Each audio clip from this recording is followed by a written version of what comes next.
बहुत समय पहले की बात है, लेकिन यह आज भी उतनी ही प्रासंगिक है जितनी उस समय थी जब श्री कृष्ण ने कुरुक्षेत्र में अर्जुन को गीता का उपदेश दिया था। पर आज की कहानी महाभारत के उस युद्ध से नहीं, बल्कि एक आधुनिक अर्जुन से जुड़ी है। एक नौजवान जो जिंदगी के मैदान में अपने कर्तव्यों से भाग रहा था।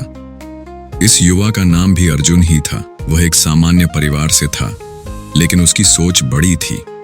उसने सपना देखा था कि वह अपने गांव के बच्चों के लिए एक स्कूल खोलेगा, जहां शिक्षा सिर्फ किताबों तक सीमित न हो, बल्कि जीवन जीने की कला भी सिखाई जाए।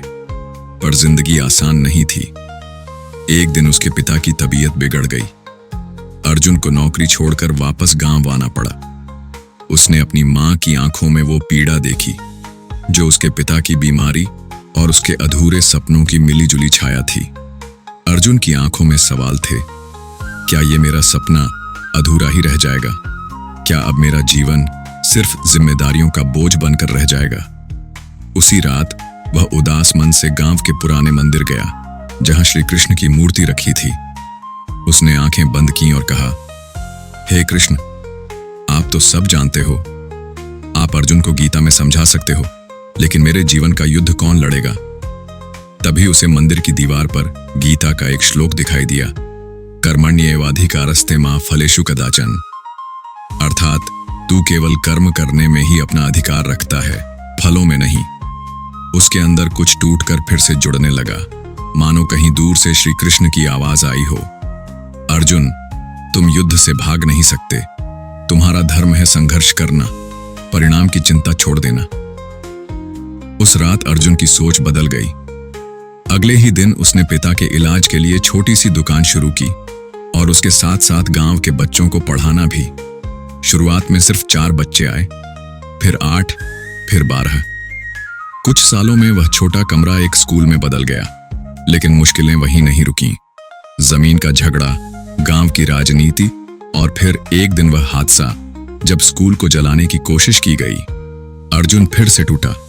वह मंदिर गया और फिर श्री कृष्ण से सवाल किया, क्यों हर बार जब मैं कुछ अच्छा करना चाहता हूं तब बाधाएं आती हैं? उसके मन में गूंजा, जो अधर्म के विरुद्ध खड़ा होता है उसके सामने हमेशा रुकावटें आती हैं, लेकिन जो डटा रहता है वही सच्चा योद्धा होता है। इस बार अर्जुन पीछे नहीं हटा। उसने गांव वालों को एकत्र किया, सबको समझाया कि यह स्कूल उनके बच्चों का भविष्य है। लोग उसके साथ खड़े हुए। कुछ ही महीनों में स्कूल 2 मंजिला हो गया। सरकारी मान्यता भी मिल गई। वह आज भी कहता है, मैं कुछ नहीं हूं, जो भी है वह श्री कृष्ण की गीता का असर है।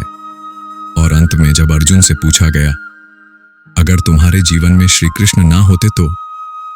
वह मुस्कुराया और बोला, तो मैं भी पहले वाले अर्जुन की तरह भ्रमित होकर युद्ध से भाग गया होता। लेकिन ऐसे सराहना 91 चैनल पर जो आपने अभी सुना, वो सिर्फ मेरी नहीं, हर उस इंसान की कहानी है जो गीता के संदेश को अपनाता है। इस कहानी में हमने देखा कि कैसे श्री कृष्ण के उपदेश आज भी उतने ही प्रभावशाली हैं। अगर आपके जीवन में भी कोई कर्म का संग्राम चल रहा है, तो एक बार गीता उठाकर देखिए, शायद जवाब वहीं हो।